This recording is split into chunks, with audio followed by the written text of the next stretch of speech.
What up, guys? We back? We're here. There's server broom. I'm commenting on. Oh, okay. Yeah.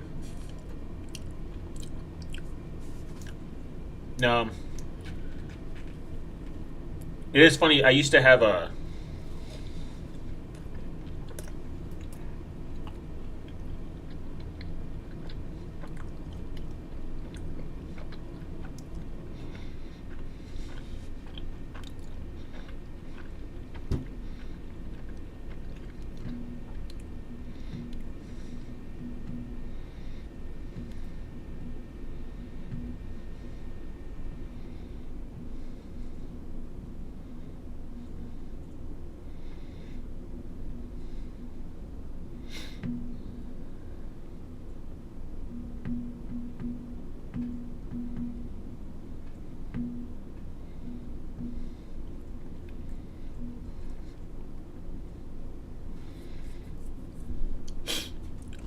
Honey pot, pot of honey.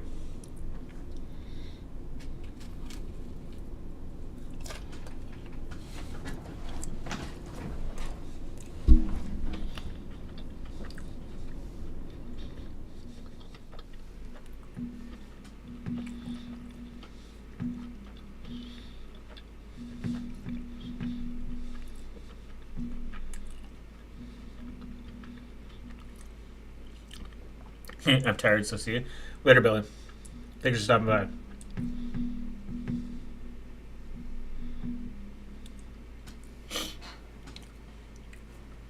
Yeah, tour policies are use tails.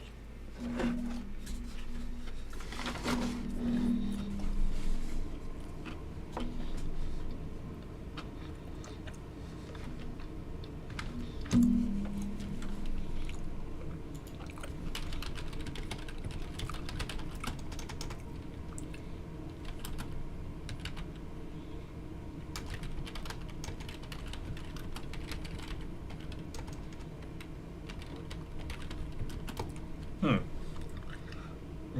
We're gonna look at some.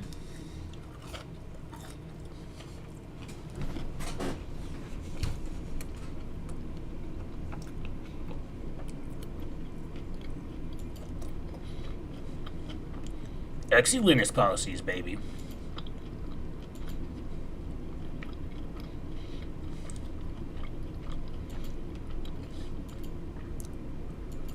Because based, right?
Hmm.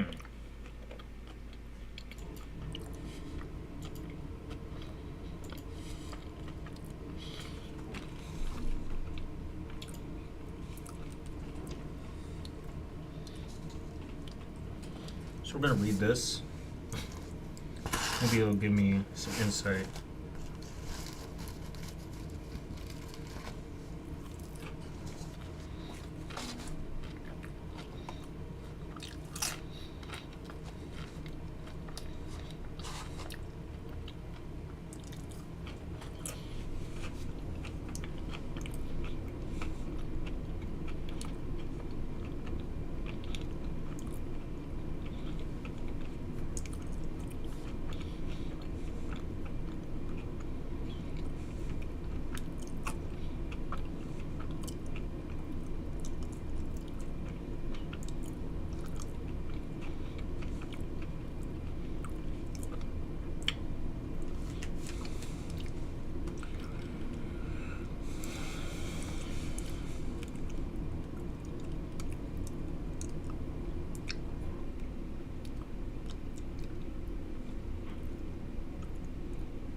Interesting. So we're gonna go away from that.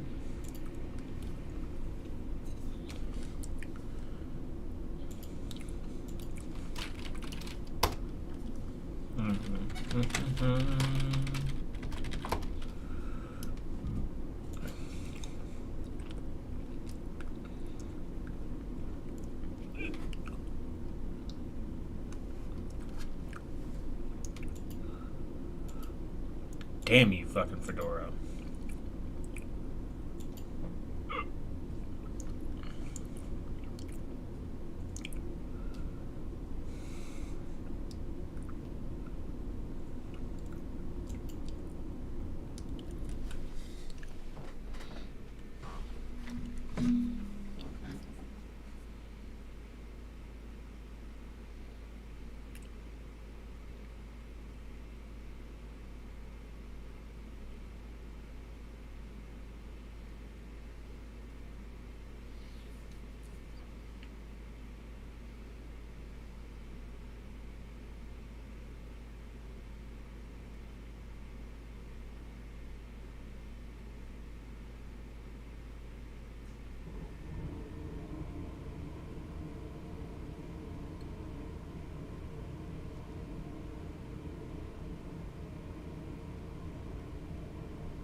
Alright.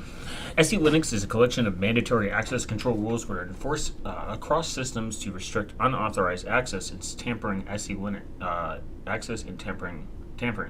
SELinux categorizes files, directories, ports, procedures, and uses other objects on the server. Each object is placed in an appropriate security context to define how the object is allowed to behave on the server through its role and user.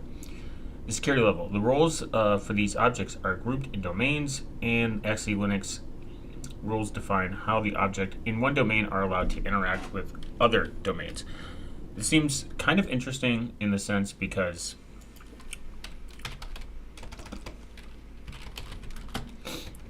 let's see. Yeah, I gotta go to console.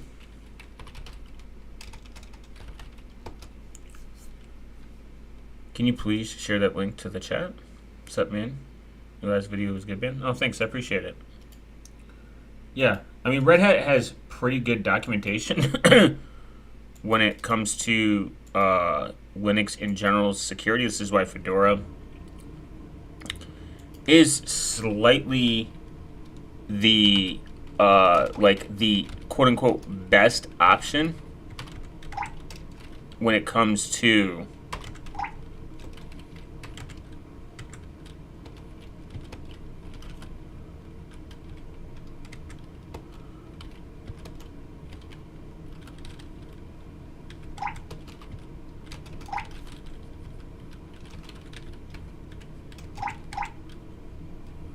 Of course, it's not a honey trap for intelligence agencies. It's true.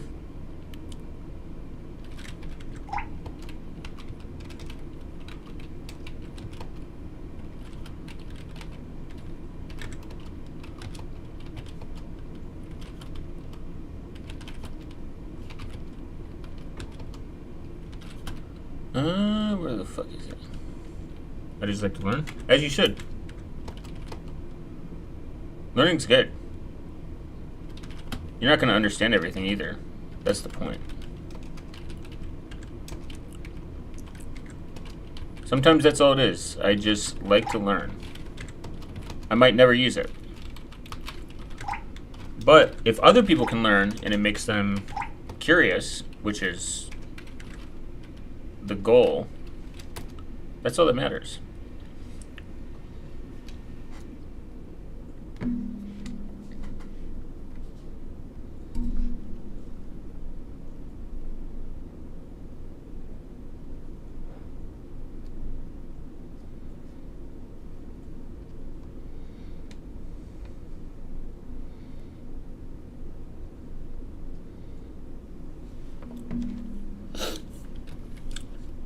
Okay.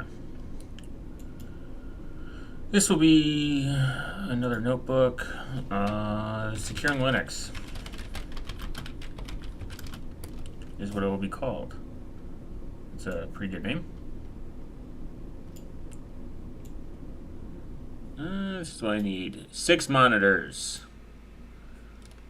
Okay. Just put this up. I'll put this. 6 monitors would make me efficient right now. There we go. Move that over. And you know.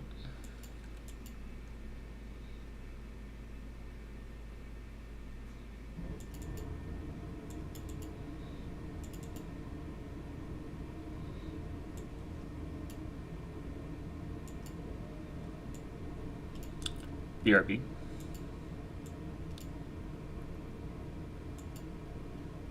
Oh, there we go.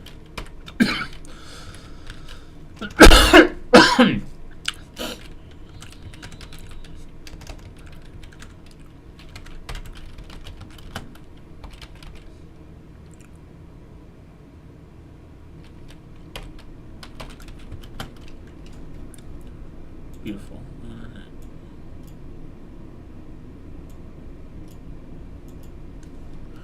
So SELinux pilots is a collection of binary access controls, files, directories, ports.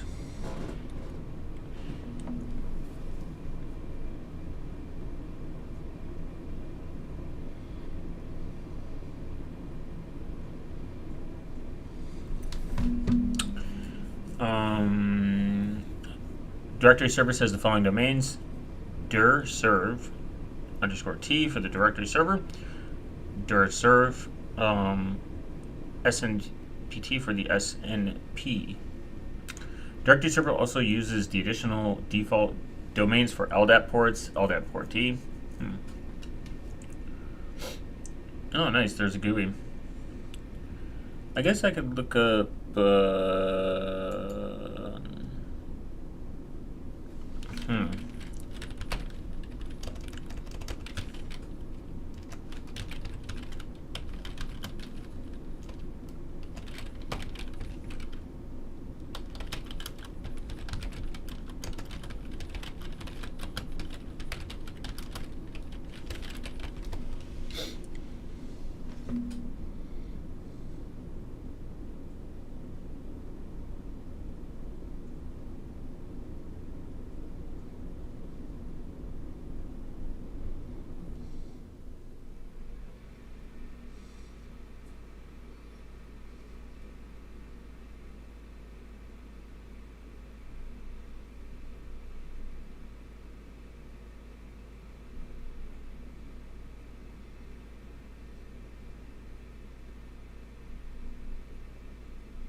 Guess we could just do regular Fedora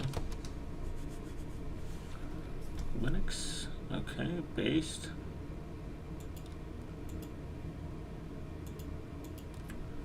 Huh.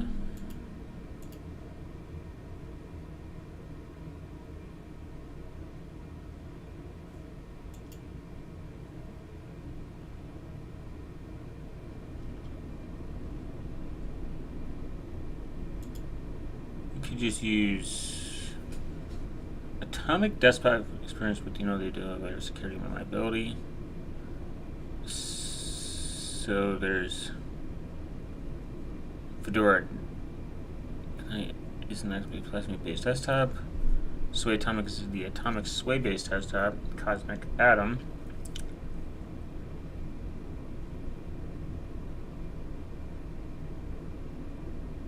So free tools for amateur astronomers. Oh, nice. Scientific Games, Security Labs, Design Suite, Spins,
download it there. Okay.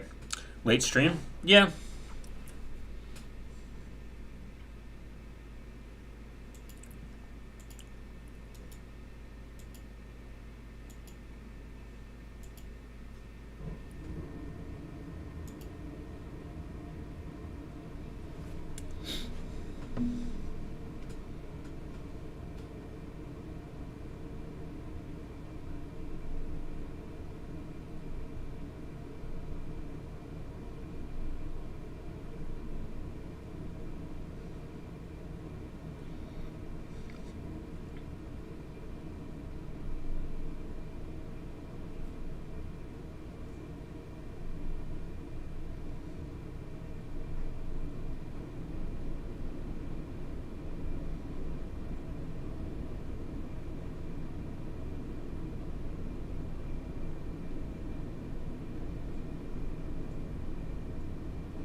I'm gonna go to a concert by myself.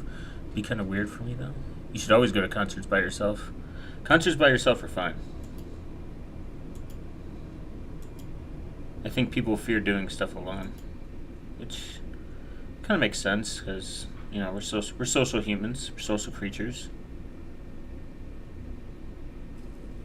That's not there. There we go. Come on, Fedories.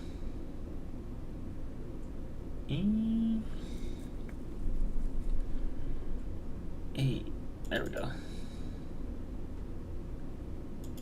I'm gonna do 8.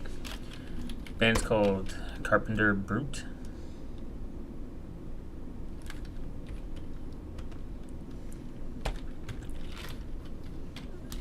Let's do.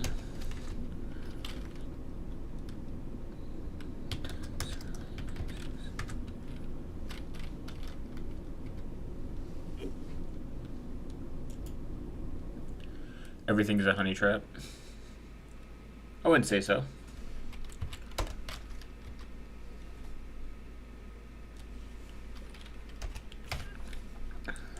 I think people just need to have a slight amount of common sense. If it's too good to be true, then it's probably too good to be true.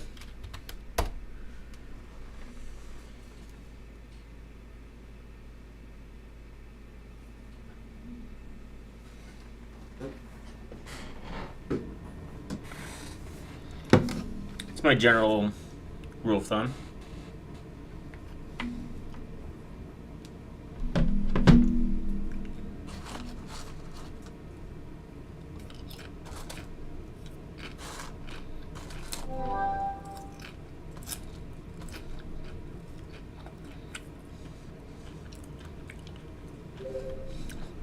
Now that we know that Linus Torvald uses Fedora,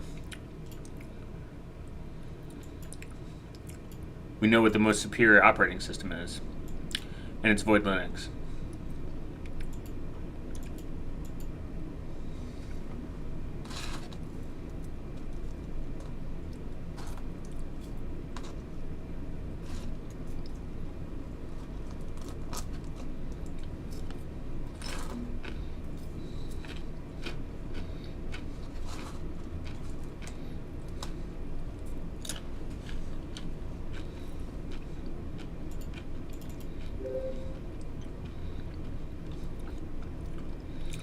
I would even say that Fedora is like not as bad.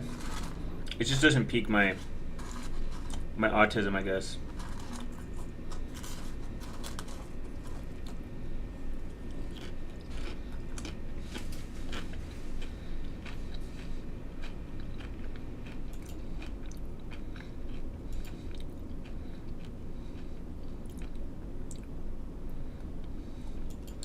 I regret eating that gas station burrito earlier.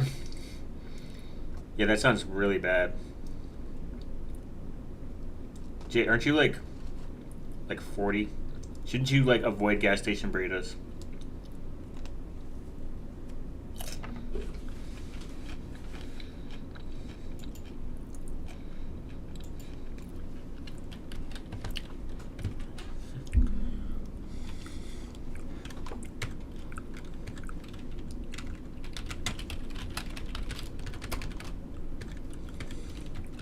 I'm not even there yet, and I know a gas station burrito would fucking... So we're going to enable a root account, which you shouldn't do.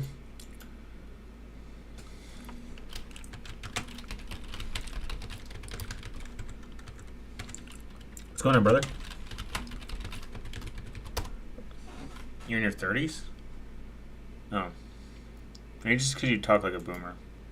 Late 30s. That's anyone who says like I'm in my 30s, they're in their late 30s. Just FYI, that's always a sign. They're like they're in my 30s. That means they're about to be 40, guys.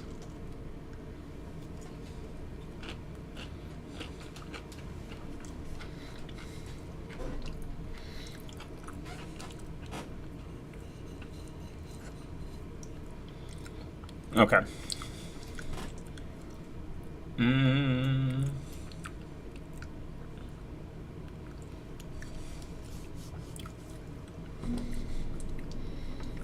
I would even say like OpenSUSE is probably just as good. It has some relatively good strives to being relatively secure.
Damn, this Fedora install is taking forever.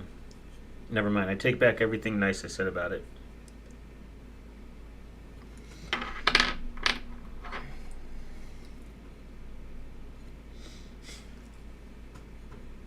If you're a diehard protester, you should be running GraphQOS. You should actually, I'm going to be honest, you shouldn't bring your phone.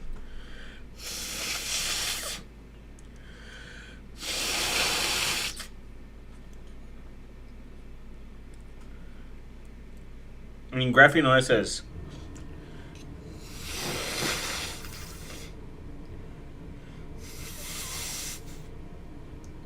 Graphene has good safeguards, but you have to remember it's not.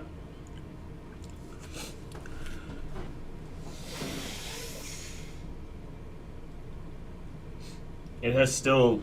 There's a lot of metadata that. I mean, if you're gonna pick something, sure. But in all honesty, it's.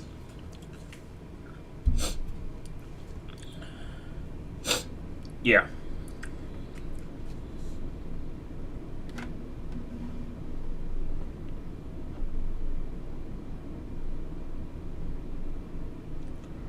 The thing is, like, when you're doing a protest, you should. Sounds like you're snorting cocaine. You could say that. The thing is, like, when you're going to a protest, your best option is to really not bring a phone at all. People keep. I know. People keep too much personal information on their phone. The Fourth Amendment doesn't protect against biometric, and then a PIN. I mean, if you're against like anything authoritarian, yeah, I mean that might be better. But if you're protesting, I mean, Graphene OS would be the best option if better than what's out there. But I would just do it. A lot of GoPro stuff do it live. No, I think people should go to protest. I think protests are fine. It's within our right to. We have the right to protest. I mean, you also have the right to not do something, but I think people should exercise their rights. If they have like a disagreement with like their government, or a disagreement with how the government's handling stuff,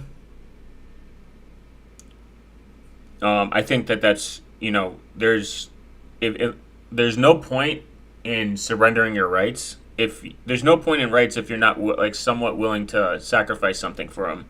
It doesn't always have to be death. Like, I know a lot of people like go, like, if you can't die for your rights, I mean, then what's the point of having them? Yeah, it's probably good that you don't meet LRAD, but if your rights get stripped, then it doesn't really matter at that point. I mean, it's a complicated thing. I think people have it's kind of like one of those things. Like, it may not matter now, but when they're knocking on your door and asking asking for your papers and you don't have a choice, I mean, what are you gonna do?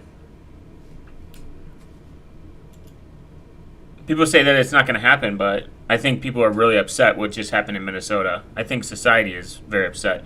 Minus the bootlickers and the pretend Pro 2A people is kind of retarded. I mean, that's my main gripe is there's a lot of cosplayers. There's a lot of cosplay libertarians on the internet and a lot of cosplay, I would say cosplay like Second Amendments. They'll say like, oh, XYZ. I'm not going to I'm not going to support anyone carrying a gun to a it's like, all right, suck my balls. Like, I carry more than one mag on me. I mean, you don't really have to. Like, most people just carry a second set of mags because what if like you miss your shot and you need more ammo. Like, you need more ammo. I think it's just normal to carry more than one mag. I believe the statistics though is like less than 5 shots fired in most confrontations, and most things like don't end in someone getting murdered with a gun. Banishing, just simply pulling out your gun in most cases will make someone leave.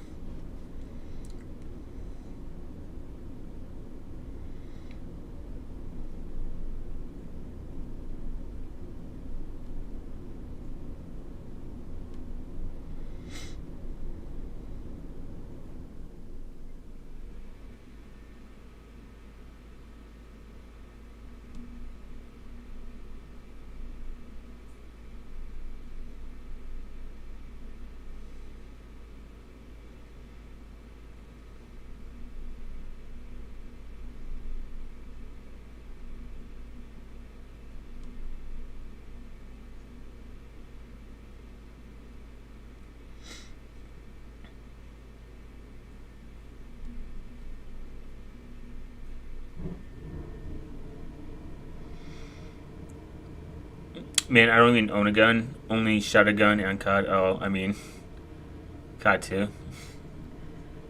Um,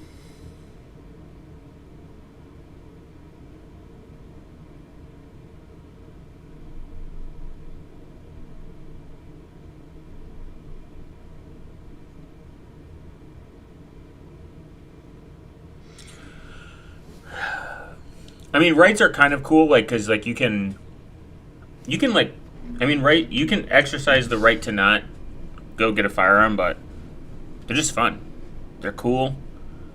You don't always have. We don't always have to go like the dark dystopian, like the world is going to end. But I think it would be better to have than a pointy stick, is what most people say. Yeah, bear spray is going to be really ineffective when someone is blasting. Blasting. I think I do agree that pepper spray is very effective. Like de-escalation is generally your the first thing you should do. You should de-escalate the situation. You should try to run. If you have mace, go for the mace first.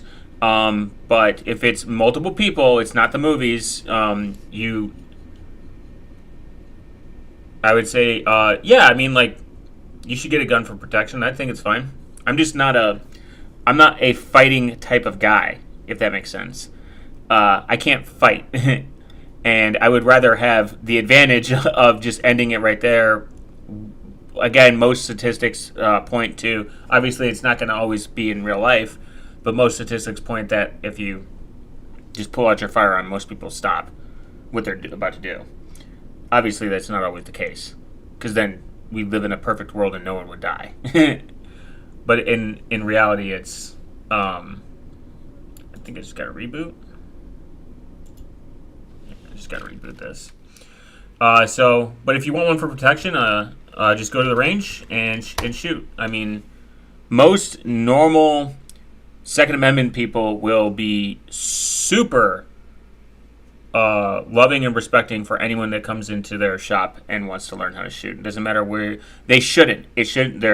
Your politics shouldn't matter. That's generally the thing that I run into. Is I don't like at the range. I don't like politics at all.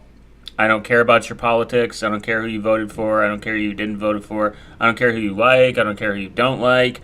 I don't care. And I don't bring it up. I remember when I was going to like this one range, they were like really, really, really, really cringe. And I really, really, really didn't care. Like I think politics is cool. I think it's based for people that want to do that, not while I'm shooting. Because I don't give a fuck. I think everyone should have access to firearms, left, right, up, down, purple, gay, straight, whatever. Especially when it comes to protection. It's very based and cool. And again, my general consensus that guns are just kind of fun. They're cool. They're cool to have. They're just fun to shoot.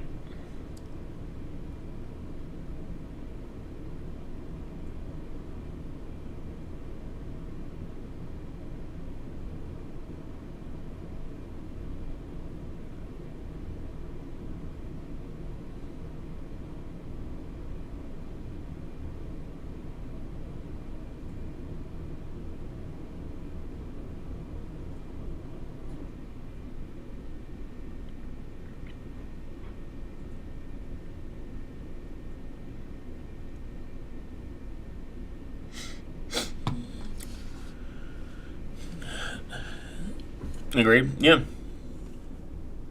I mean, that's just how I view it. Most of the time, it's not necessary. It's not like black and white. But again, most of the 99% of the people I meet, 99% of the time I run into people, they just like got shooting and they think it's based and super cool and super fun, and they're like, I don't give a fuck what you do. And I have a relatively good amount of ranges around me to choose from. So if I don't like one, I can just hop to the next one.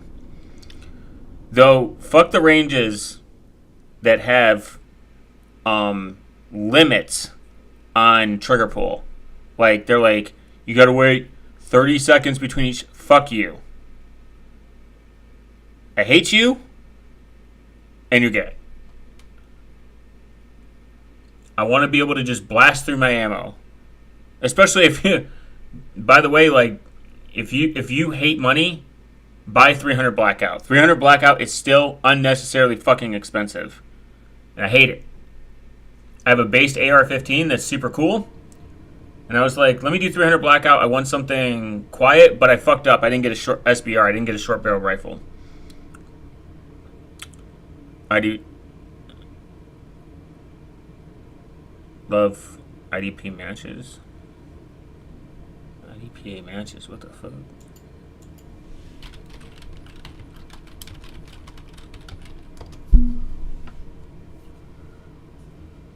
Oh, the International Defensive Pistol Association.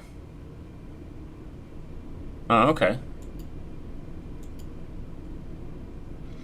Oh, I would love to do this.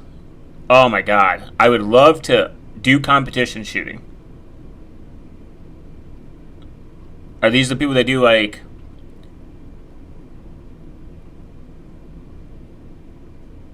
Yeah, they do like competition shooting, right? God, that'd be so sick. Or you just reload. When in doubt, Google it out. I use Brave. I use SeerX actually. I use SeerX, so I don't Google search anything anymore. I SeerX it.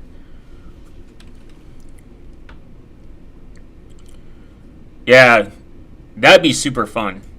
I think it's super cool when there's a couple of people that do like competition shooting I watch on YouTube. I'm like, such a sick skill.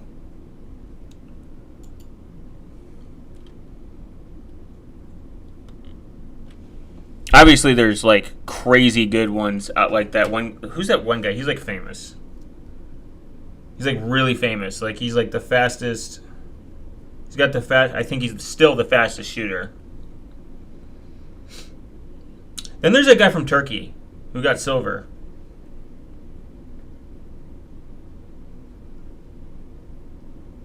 I mean, like he's got crazy skill too. Like it's just super cool.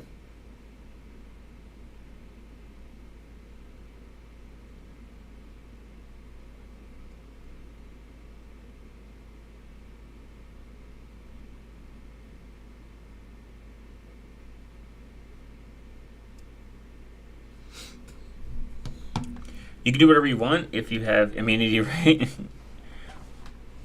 That's true. As long as you are, as long as you're in office right now, you can do whatever you want. I mean, yes, that guy. That guy's fucking just super based on the accuracy and the speed. All right.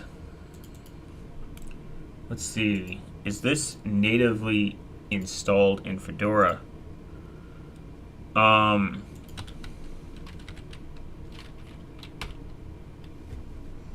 Okay.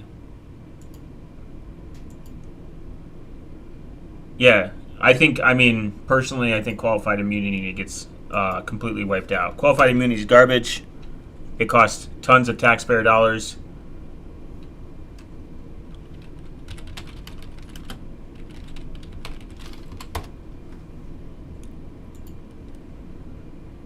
Okay. Introduction. Okay. I'm gonna have to timestamp this one because I'd be gooning on the. So we kind of understand what SELinux policies are. They are obviously what their name is.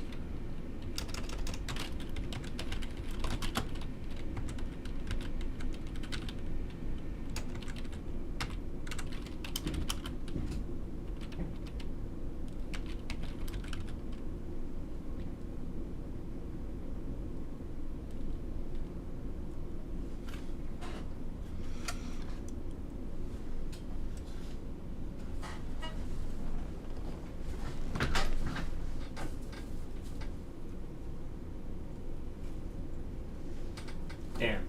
I think a squirrel went into my fucking trash can.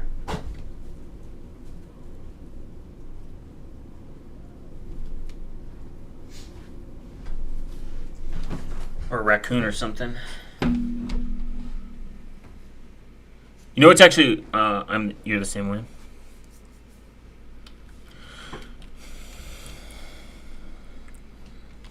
You know what? I've always wanted a chimpanzee. That'd be so sick. It's important to remember that SELinux policy rules are checked after DAC rules. SELinux policies are not used if DAC rules deny access first, which means no SELinux denial is logged if the traditional DAC rules prevent access. Have you used USB guard? No. What is that again? I forgot. No, because I use I have Cubes OS, so it's super cool. I remember coming across it. It seems like it's like policies for like USB ports. SELinux context. Yeah, I should make this into a series. How to. I know Secure Blue fucking exists, but whatever. This would be kind of sick to build Linux as secure as possible. That'd be sick. I will say though, I wish I could get BSD OpenBSD working in a virtual machine. There's just not good support from it, from what I understand. SELinux contexts have several fields: user role, type, and security level. The SELinux type information, perhaps the most important when it comes to SELinux policies, as the most common policies rule which defines allowed interactions between the process and the system resources use SELinux types and not the full SELinux context. SELinux types, OpenBSD. Yeah, OpenBSD, it doesn't have like support for virtualization for some reason, or it just doesn't work, or I'm just retarded. It's one of the three. For the example, the name of the web server is HTTPD_T. The type context for files and directories normally found in var http www html is httpd sys content t. The type of context files for and directories normally found in temp and var temp, and temp is _t. The type of context for web server port is http port t. For example, there is a policy rule that permits Apache, the web server process running as httpd_t, to access files and directories with context normally found in var www html. The other web server directories, there is no allow rule in the policy for files normally found in temp and var temp, so access is not permitted. With SELinux, even if Apache is compromised and malicious scripts gains access, it's still not able to access the temp directory. Let's see.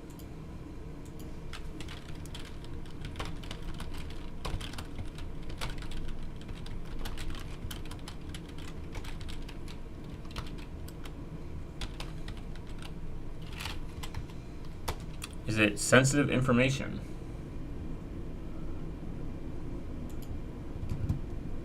Installation files, cache data, locked files. So they could probably get access to like some important files. A common location where different running processes can exchange temporary files, intermediate files.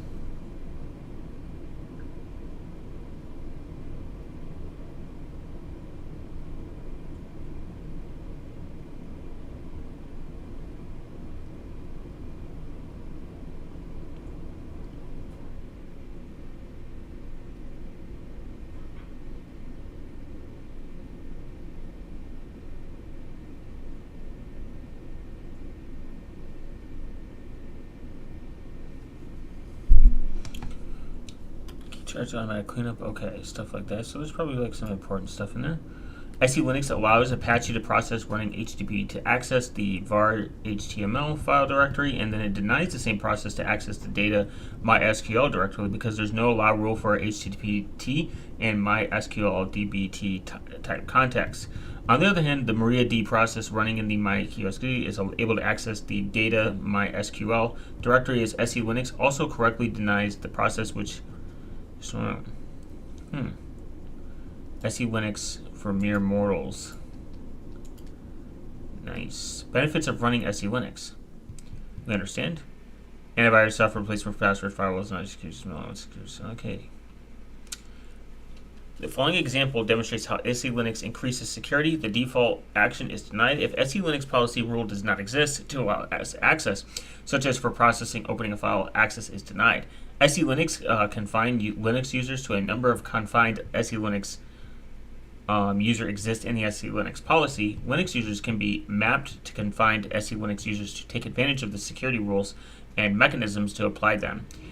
For example, mapping a Linux user to the SELinux user results in Linux user that's not able to run unless configured otherwise set user ID, SUID applications such as sudo and su, as well as preventing them from executing files and applications in their home directory. If configured, this prevents the user from executing malicious files from other home directories. Yeah, this is kind of like the interesting standpoint that a sudo user in Linux in general is not good. I guess replace sudo with any zero. Oh no, it's run zero.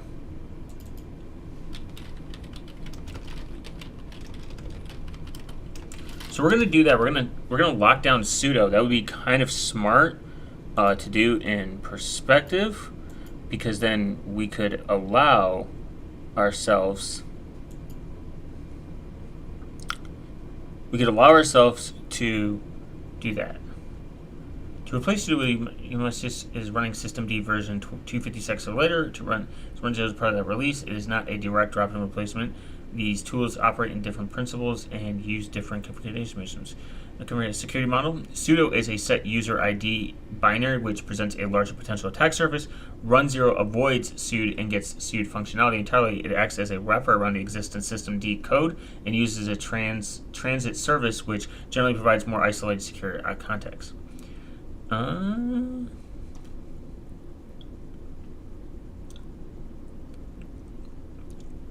do that. Oh no. Damn, I'm in too many windows.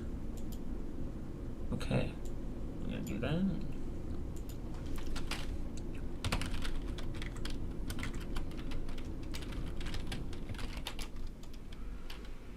Yep, 258. Okay.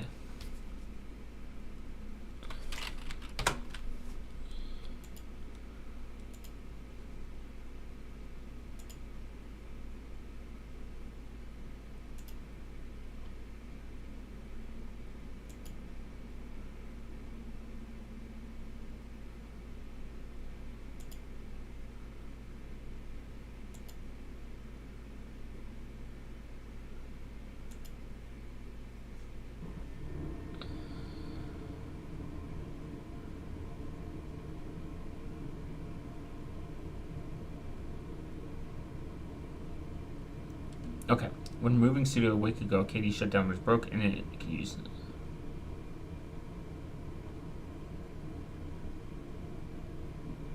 SELinux to know. Okay. Maybe I should put the word how to.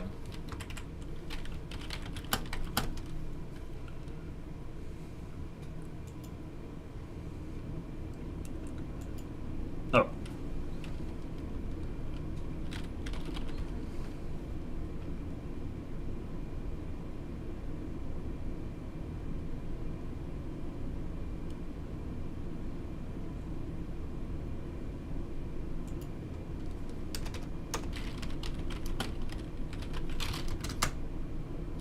Run zero. The output should show the run zero symbolically system run D. Typically user bin run zero system run. Okay.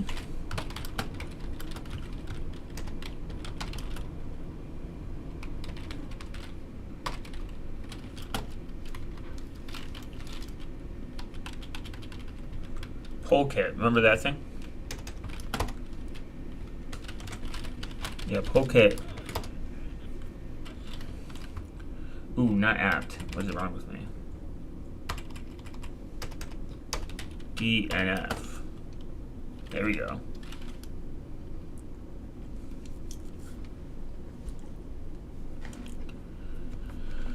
I do kind of like Fedora's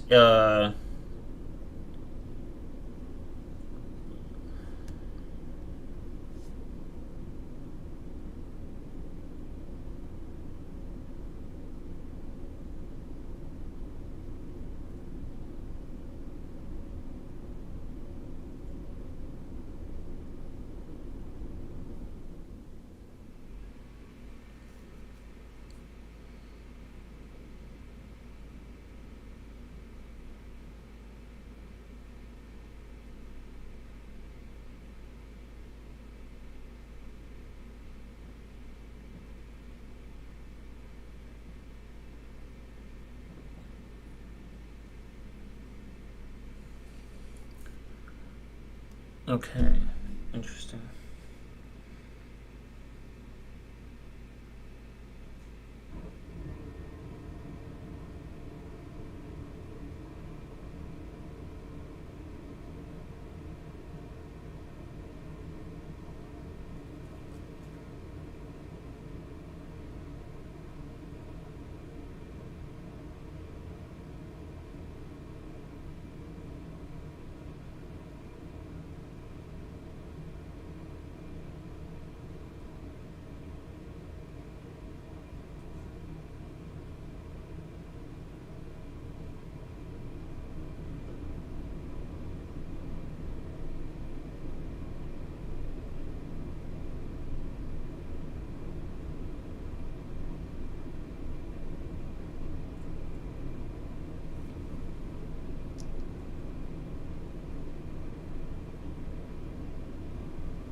Let's see.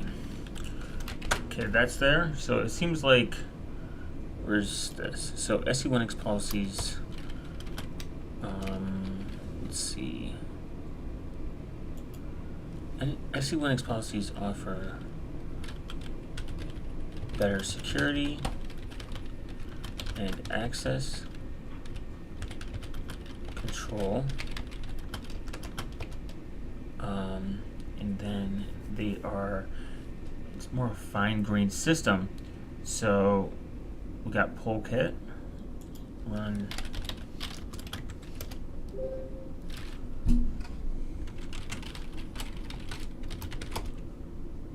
okay, base, it's already there. Exit.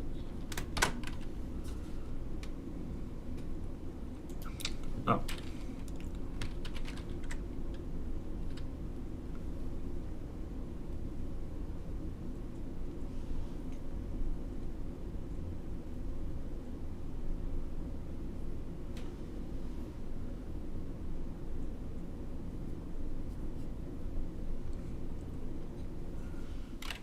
Alias, ooh.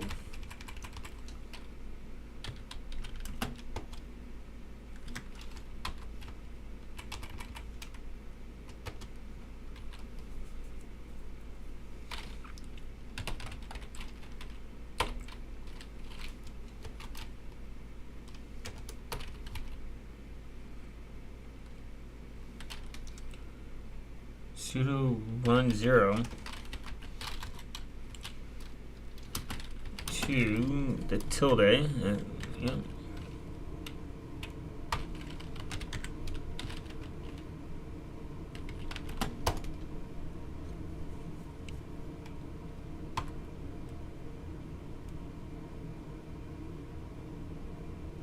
Uh oh, damn it.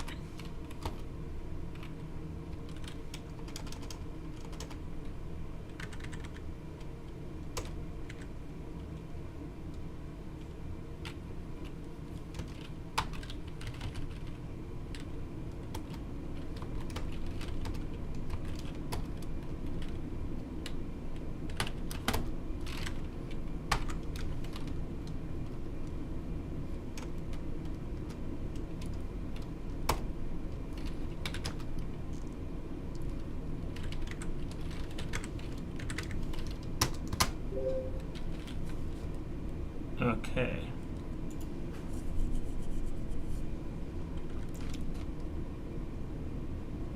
By default, runs my net prompt password every time. You can create a custom pull quote using JavaScript files. Using JavaScript in files under to control access more grandly. Similarly, know how to edit sudo's work. For example, a rule could allow a user in the wheel admin group to run without password notifications. Remove sudo package, advanced risky.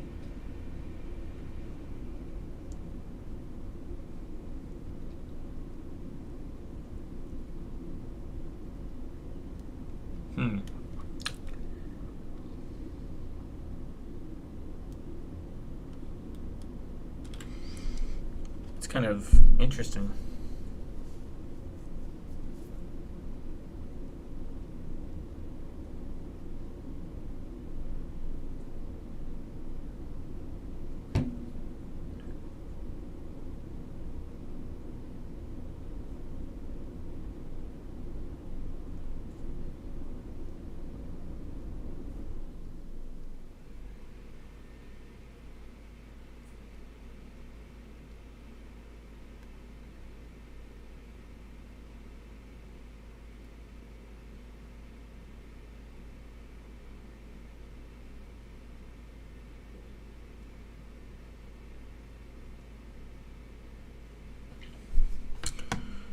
What does run 0 do? So run 0 is similar to sudo. Sudo has a decent history of being not as secure, and it could be considered a security issue. It's just in the terminal. So you have to remember that sudo is not just in the terminal. Sudo is the super user's privilege.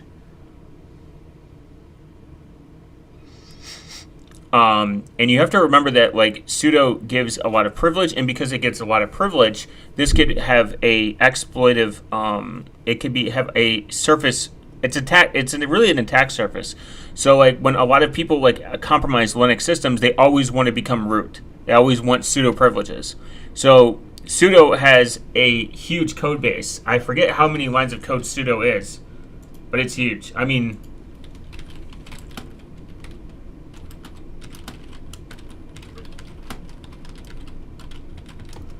it's a lot.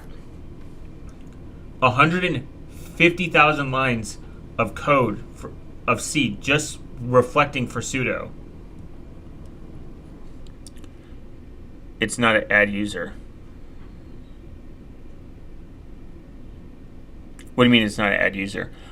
No, my point is sudo is not an add user. Sudo is the problem. So run 0 reduces this because then it allows you to essentially, So sudo is huge, and its attack surface is huge.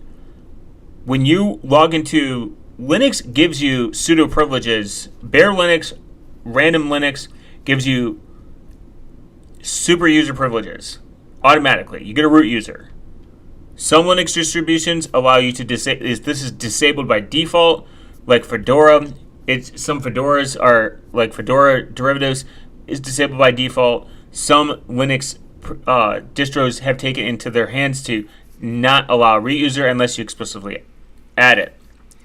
Sudo privileges can be added to any user, but when you're root, if you type su, and I put in my password, I'm now root. I have the highest privilege. So Unix does prevent this. Unix, well, not Unix in really general, but Kick Secure does this. Kick Secure removes that, and you have to switch to a different profile, which is the user sysmainit, and that's where all of it is. That's where all the security package installing is done, which it should be. You can actually set up a lot of your Linux distro without a root user. You can just set it up as a user with slightly elevated privileges. Sudo allows a user to configure the so sudo gives you a lot of privilege. It has a ton of attack surface, and there's some problems. This is why some people say sudo rs, which is the Rust version of sudo, I mean, is a really it's just changed the user. This isn't useful at all. What do you mean? Run zero is just an attack reduction service, because, well, in reality, first off, you can just set up Fedora without a sudo user at all.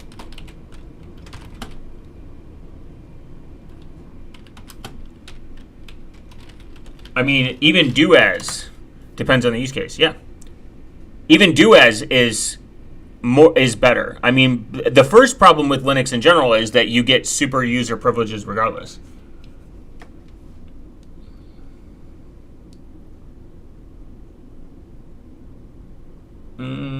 Let's look at just what sudo does.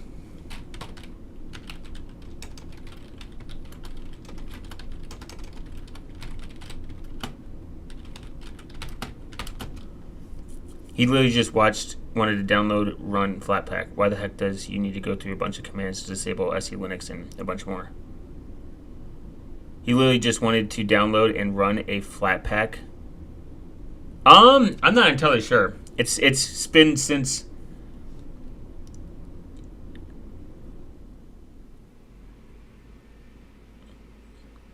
Are you smoking crack? What are you talking about? What's a Flatpak manager?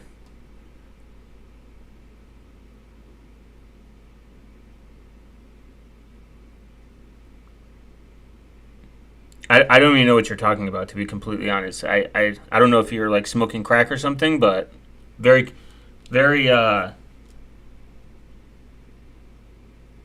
it just changed the user.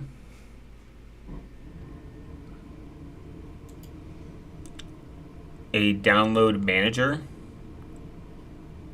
in the Flatpak form. What are you talking about?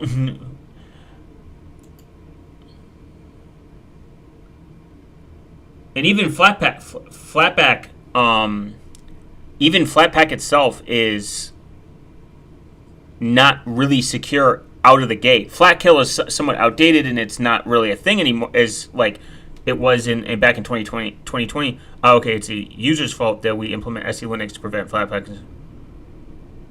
Okay, I think you're just having a schizophrenia. I'm going to assume.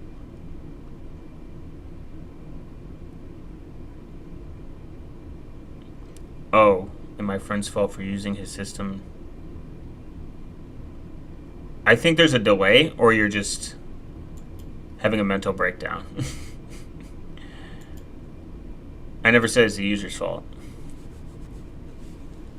There's issues with sudo in general. It shouldn't be. I mean, from a pure security standpoint, Linux isn't secure at all. It has a lot of security issues. I mean, this is documented. This is well pointed out. This is why Unix exists. This is why Cubes exists, because it's correcting the problem. It's correcting a lot of the issues that live inside of Linux at the bare level. Like, I still use Flatpak on my little audio kiosk I made with Ubuntu. Yeah, Flatpak is fine. I think Flatkill is somewhat outdated, but it's also not really outdated. If that makes sense. From like what I've looked at from like a research standpoint of Flatpak's problem is it's very loose with its permissions, and it doesn't incorporate actual sandboxing like correctly. This is why FlatSeal exists, and this is why Bubble Jail. No, he didn't use sudo. He went to the Flatpak website, downloaded the Flatpak, run it, and it won't run. All right, I think you're just having a. I think you need to touch grass, buddy. There we go. Because I have no idea what he's talking about. No, don't use Fire Jail. Fire Jail is garbage. It actually worsens your security. Bubble Jail is the way to do it. We'll look at Bubble Jail in a second.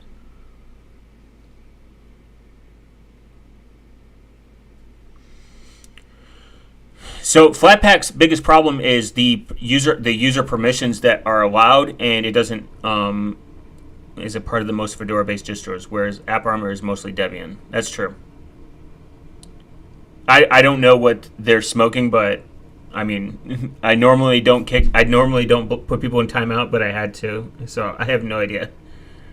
Open snitch is all right. I haven't used Mac, so I'm not entirely sure. But SE Linux.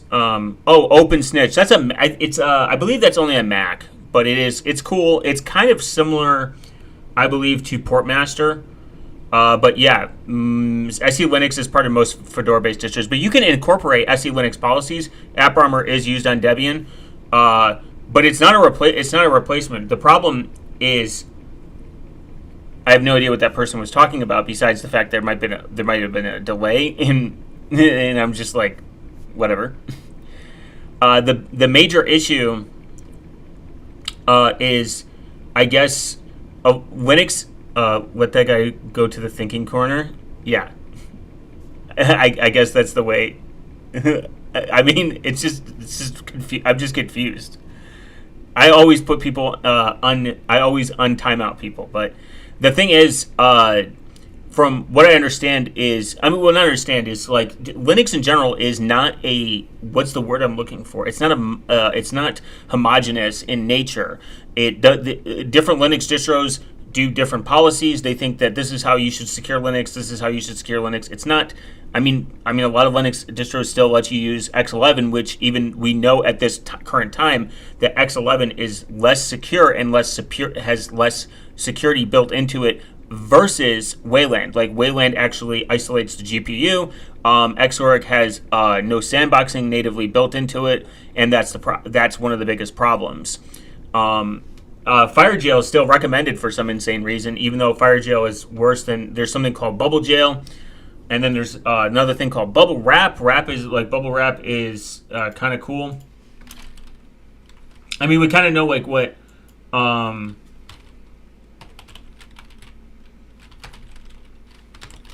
But we can look at Bubble Jail. It's kind of actually interesting. So it's Bubble Wrap based sandboxing for desktop applications. Its Bubble Jail's design is based on the observations of FireJail's faults. All Linux provides is the kernel. Everything else is up to the devs. Yeah, I agree with that.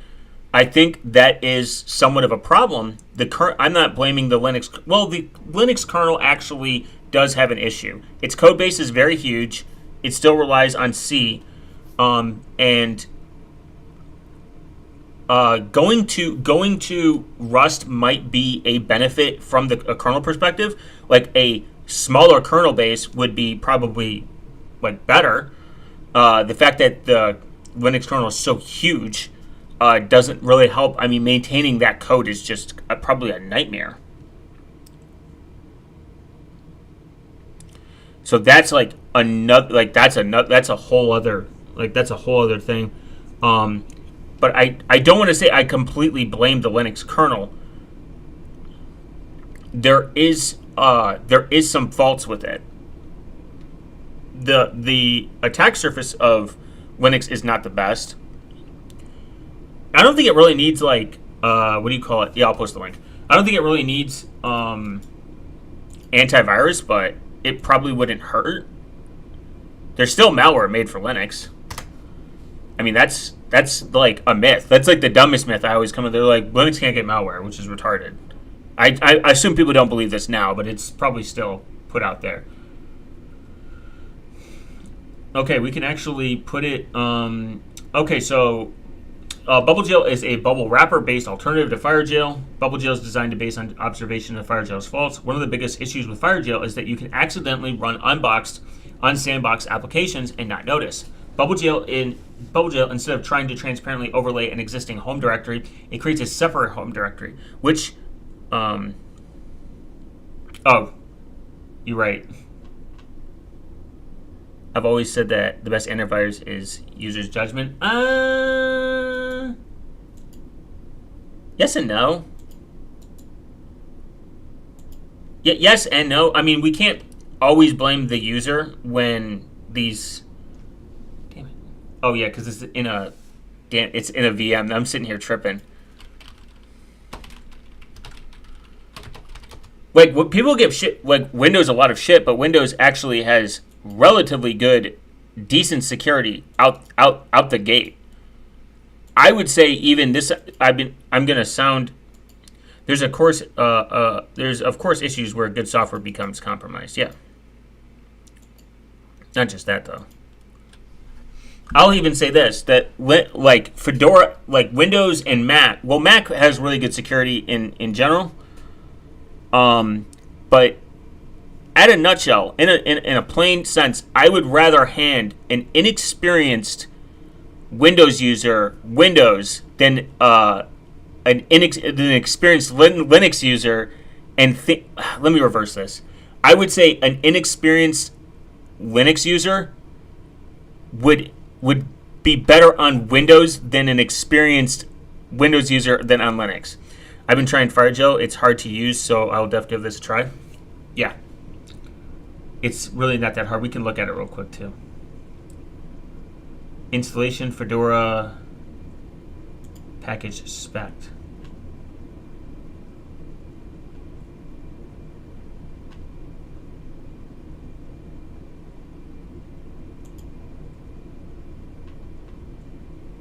Okay, apparently README doesn't work.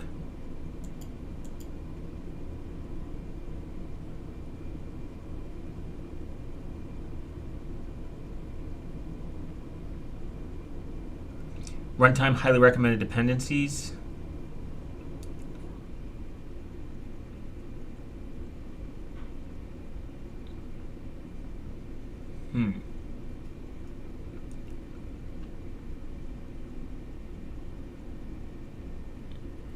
The attack surface is huge with the terminal. Oh, I've been trying FireGel.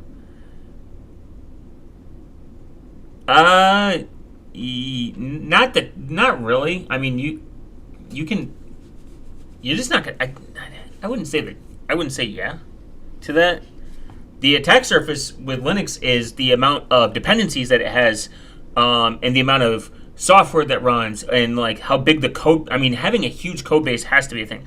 I can't do it because on Windows, I always add to the execution for scanning because Defender prevents me from pirating the OS. Yeah, there is.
You didn't? No, sorry. I was looking at something real quick. I'm retarded.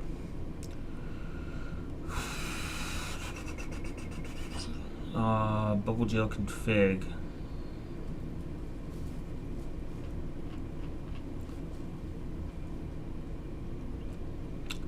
Yo, Void Linux based?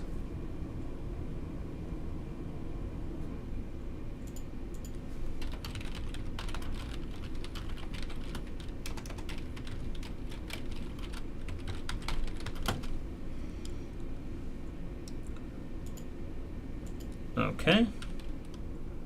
Oh, okay. Sudo dev. Well, we can actually do run 0 dev.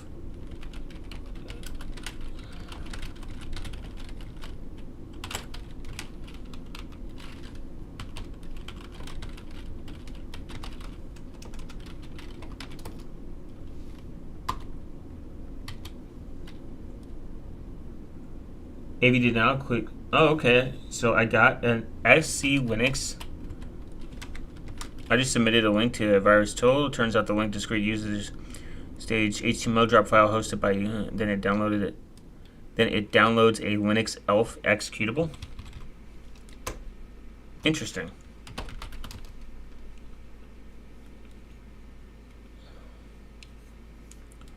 Failed to download. Interesting. Did I spell something wrong? I did.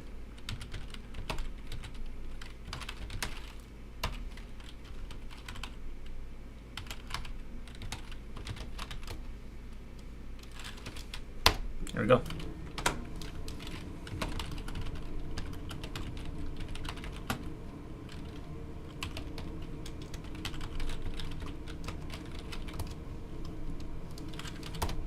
So the thing is, I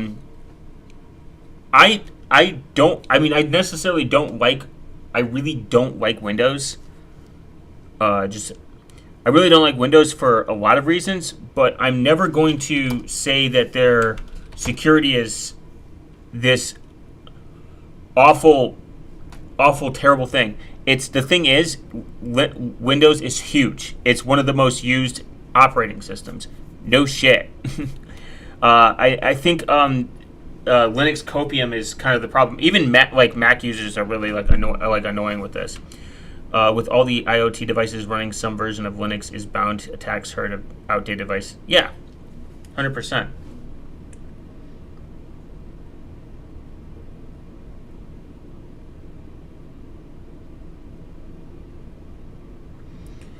And not only that, that's how software development is. There's no such thing as the most secure system.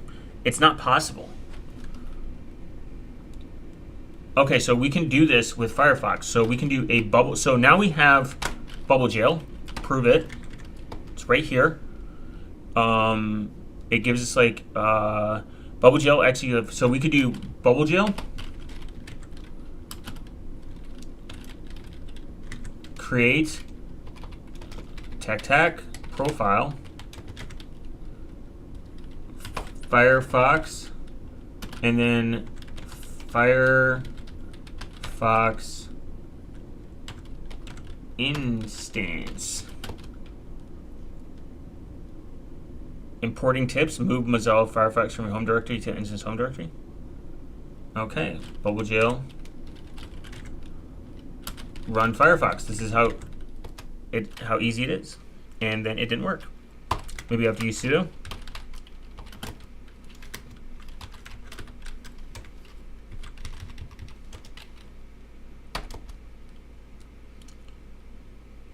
Get runtime. Okay. Instance is running. Oh, maybe it's because I'm running Firefox? That could be it.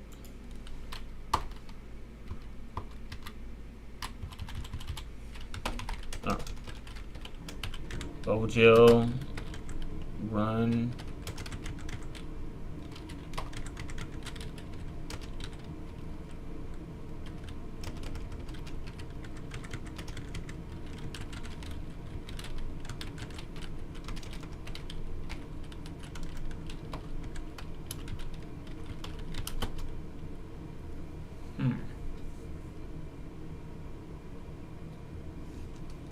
OGL main, so there's probably something wrong here.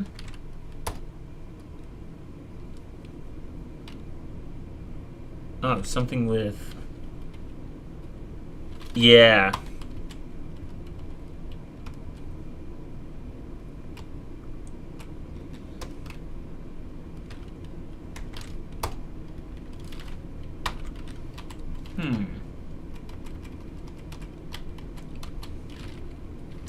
Still should have spawned a new window. Yeah. Wonder what's wrong.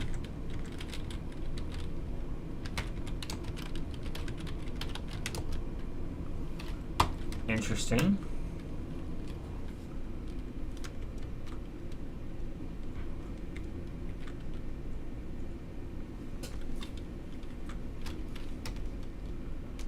Huh.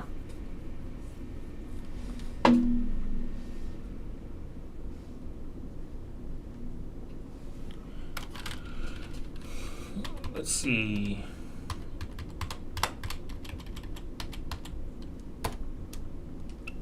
User lib64 bubblegl python packages bubblegl clippy line 337 in bubblegl main args Okay, let's do. Well, actually, I can.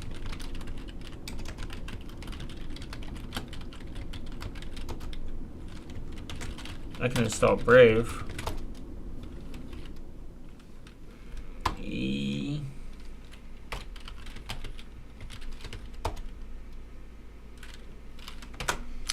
Rerun the command with Firefox closed.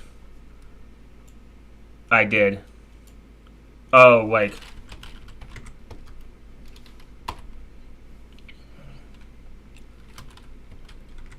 Create.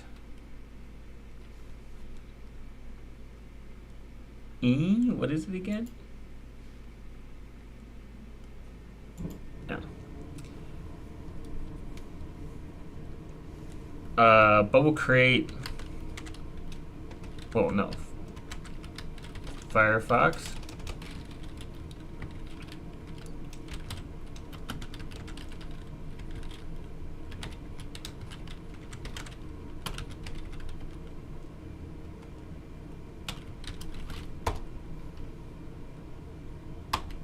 Interesting. Do I need...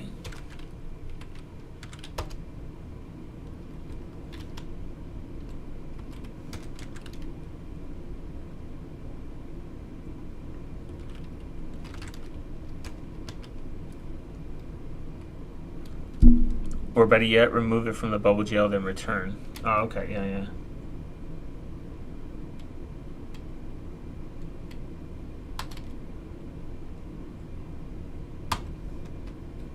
Let me do bubble gel tag H.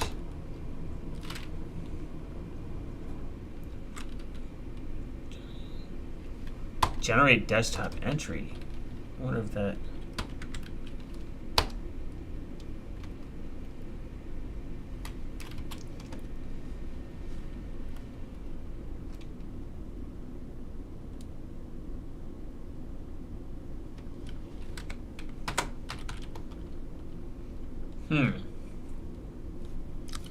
Let me go into a different terminal.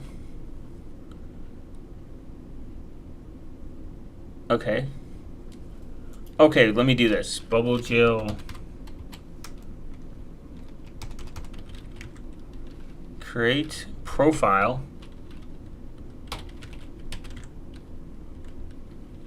Firefox.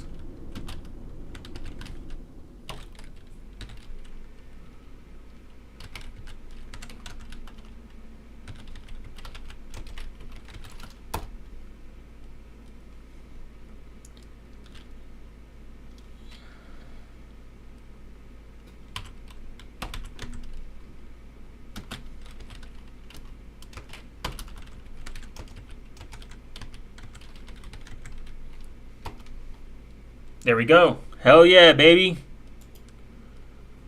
Okay, so this is in Bubble Jail. This is the most secure way you can run Firefox. And there might be a even better, I mean, especially if you're running this on a virtual machine.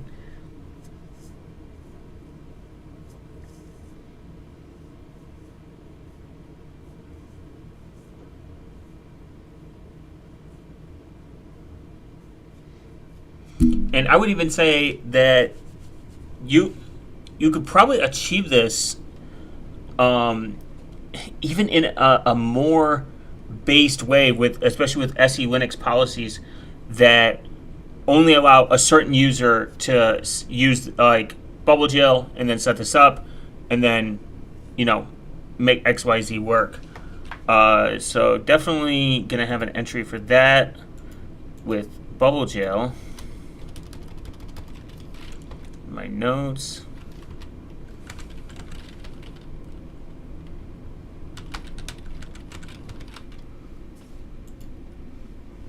So it's definitely super easy to, it's not super easy to set up, in the sense when there's errors, but you kind of got to guess through it. So definitely 100%. If you're going to run it with like Bubble Jail, the first thing you need to do is, I missed how you got it working. Did you remove the? Actually, no, I didn't. So what I did is I closed Firefox. We'll do that. Clear. I closed Firefox. I created another profile Firefox instance. I didn't remove anything, and then I just ran it, and it starts. So it's best to, when you're setting this up, if you're doing this in a virtual machine, just run it, like look up like the commands how to run it, XYZ. And you can do this with really any profile. Like, so let's say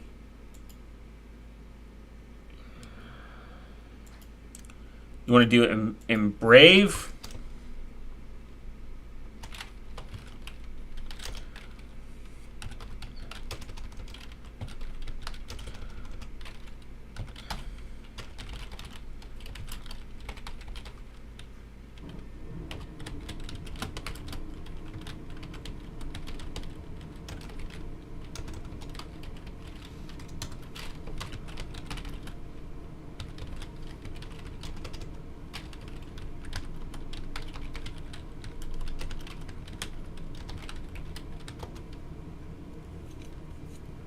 Because if I do run 0,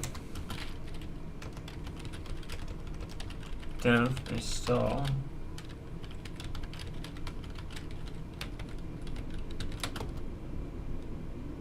access denied.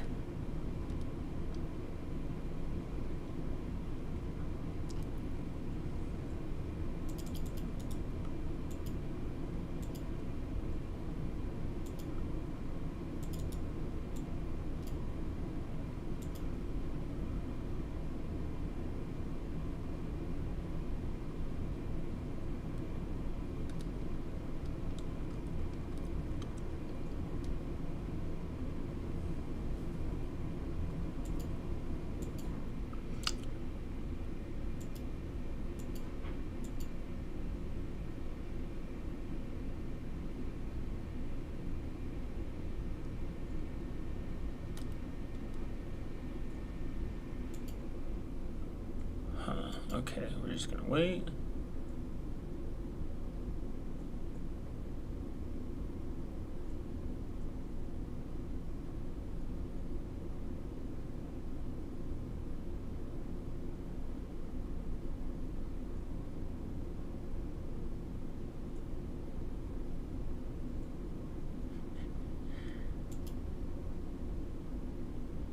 It's funny.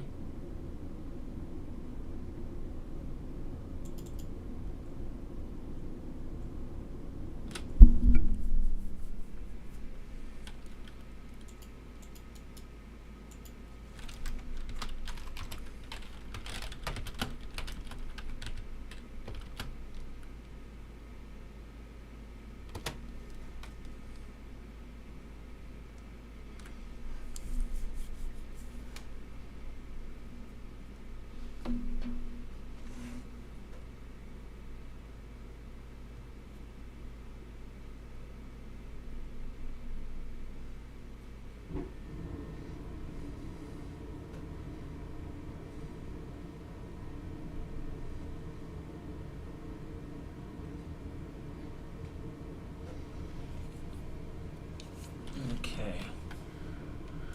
Well, let's see. Okay, you still have an instance running. Check under the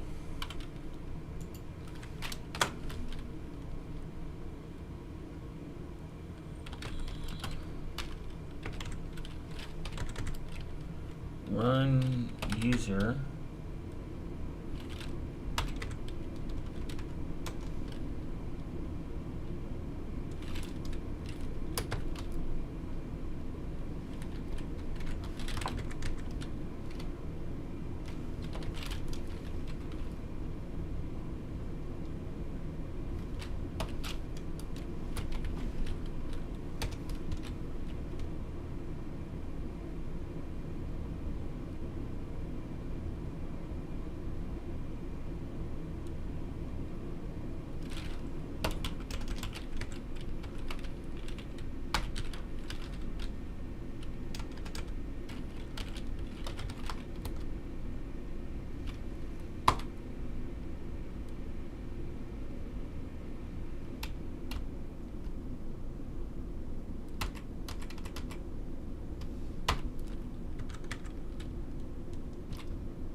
Oh, my user ID. I'm fucking retarded.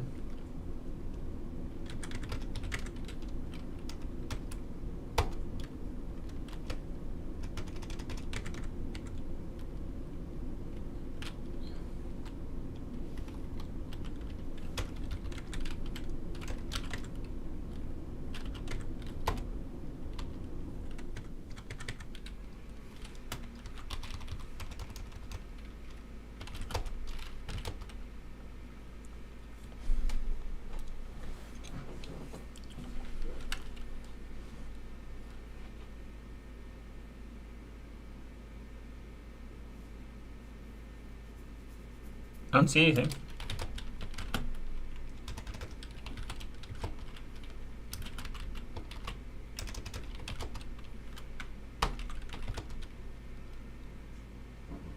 Seems to me, yeah.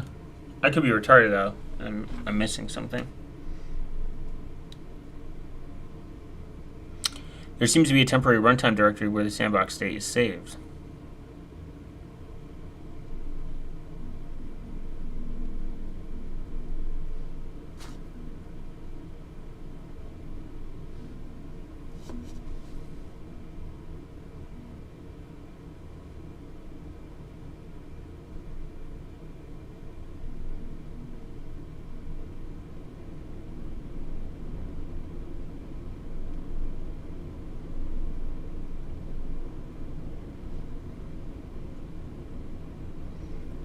Interesting, yeah.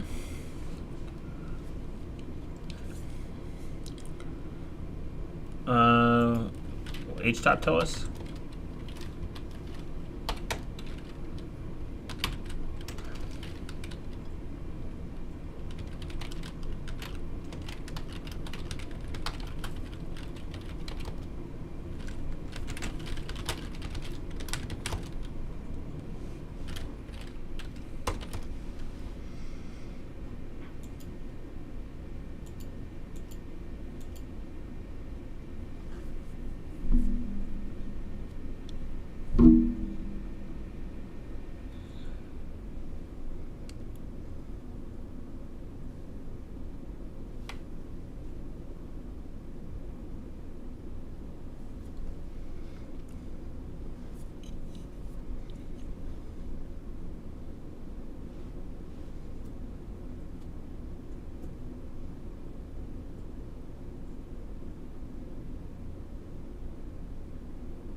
BTOP based.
Ooh, that's not good.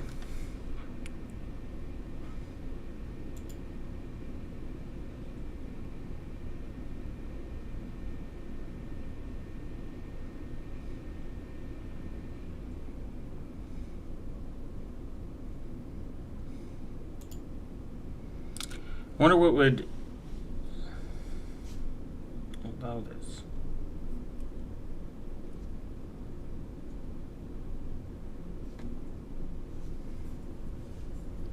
Interesting. Okay. Definitely set. Let's see.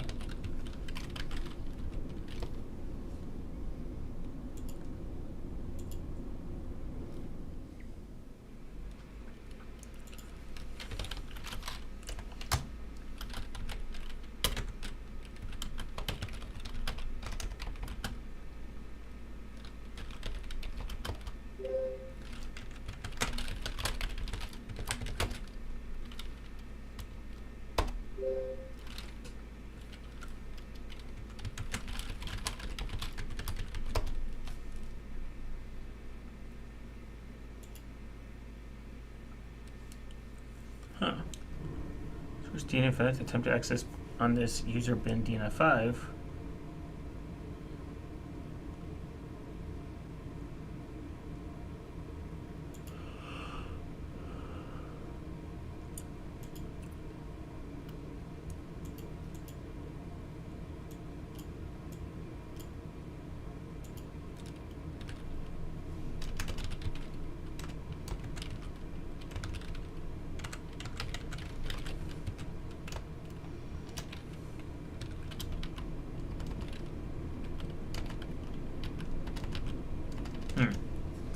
I'll have to keep looking, keep going deeper. Yeah, it's very cool. Let me see what the internet says.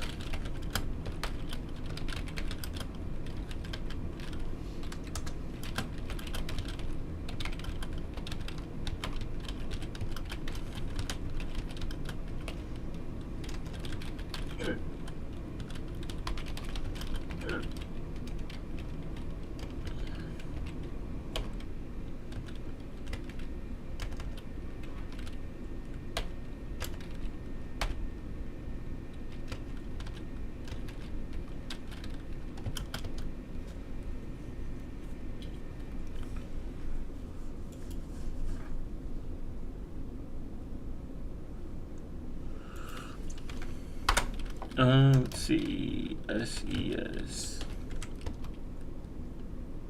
Okay. Temporary settings and password. Okay.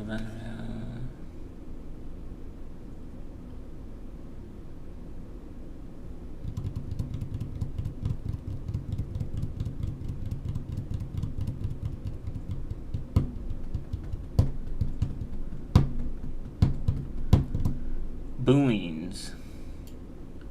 Okay, let's do that. So sudo au search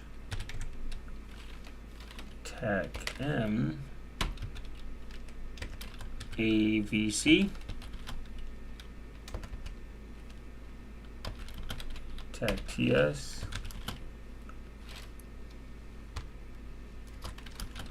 and then sudo audit to allow tech m run 0 DNF. It's not gonna do that.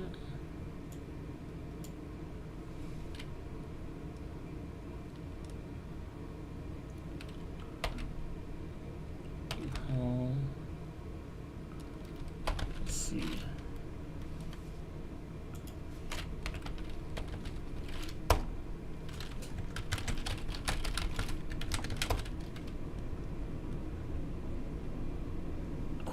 Requires either date and or time. Oh, I forgot that. Today. To make this polypractic, execute SE model. Tech I 10 PP. Not established direct connection, permission denied. Maybe sudo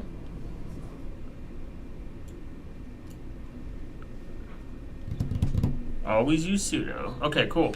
So run 0 install dev install htop.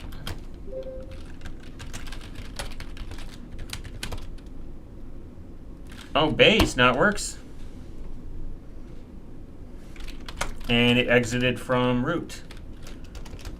And then we could look at, not that it would matter, BubbleGel, create profile, htop, h top instance. Okay. Let's just say htop.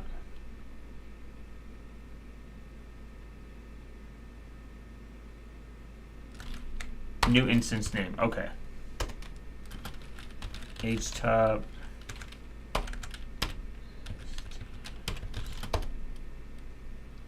Motherfucker. Oh, maybe it's because it's in a. I like the SELinux pop-up. Yeah.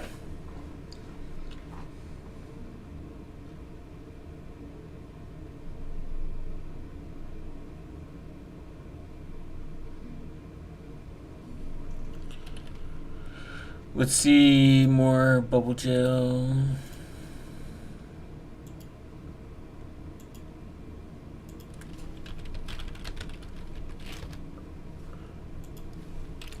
Let's CD out of here.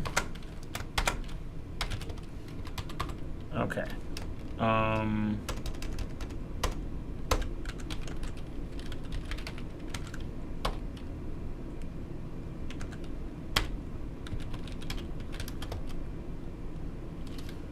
What am I doing wrong?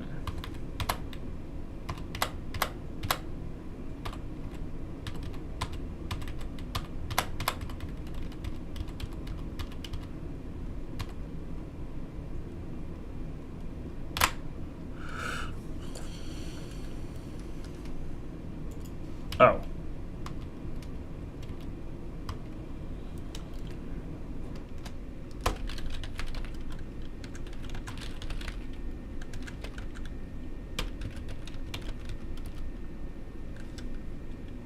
Huh.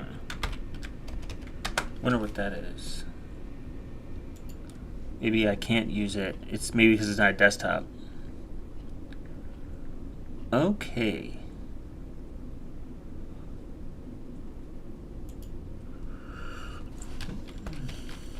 You do it for Pulse Audio. Let's see. Let's discover. Kdenlive.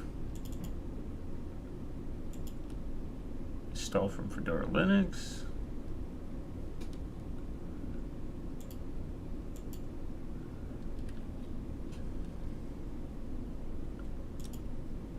Okay, let's get rid of that. We'll do Kdenlive. K.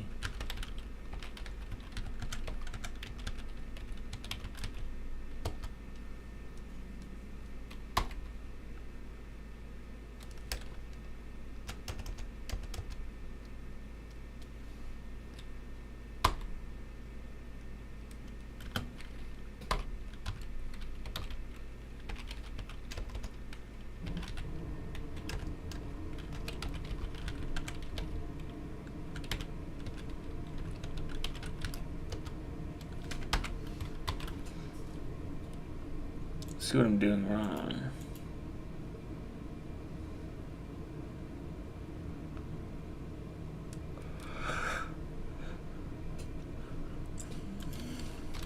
Okay, so maybe it's create no desktop entry.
Oh, it's not even here.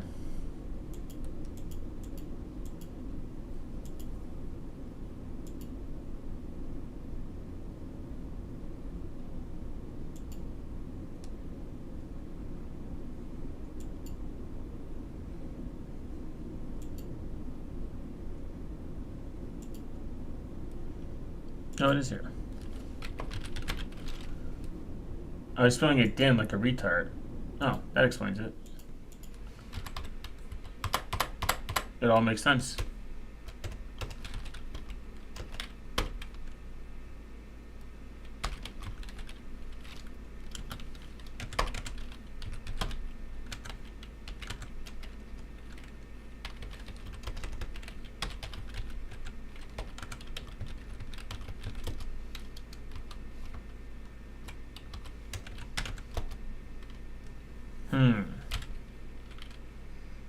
Profile name not found.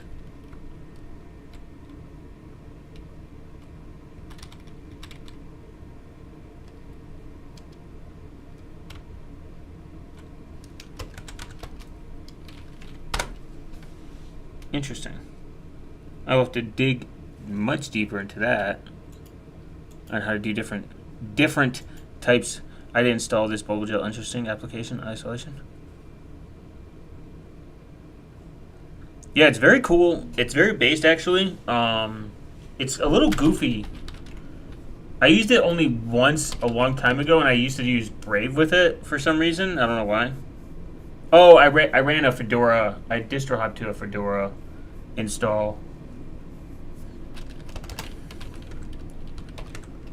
Okay, then live.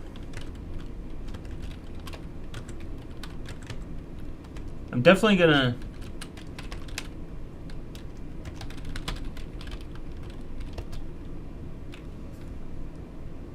Okay, so that's.